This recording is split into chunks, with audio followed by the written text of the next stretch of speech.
Bugun klientimga peskga blok toshib yurgan paytimda hadya fondidan qo'ng'iroq bo'lib qoldi.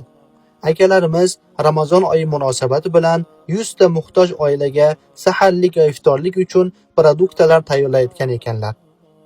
Menga Masloboykadan 5 litrlik yog'dan 100 ta olib kelib berasiz deyishdi.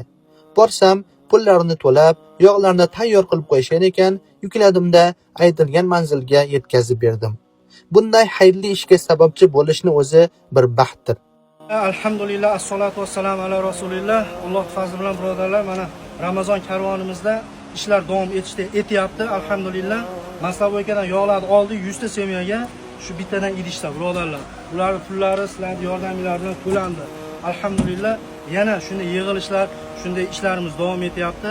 Bizga kartoshka, piyoz va un aslamnoy, shunga o'xshagan yana meva-cheva Ramazonda nima tanovul qilishsa, nima biz ichimiz qo'zg'atib, nimalar yegimiz kelsa, ana narsalarni sizlardan so'rab qolamiz. Qiynalgan seminarga beramiz birodarlar. Hammanglardan Alloh rozi bo'lsin.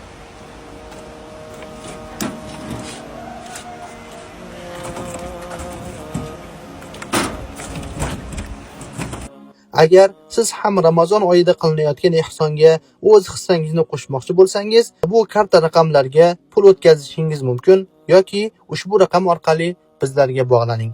Assalomu alaykum.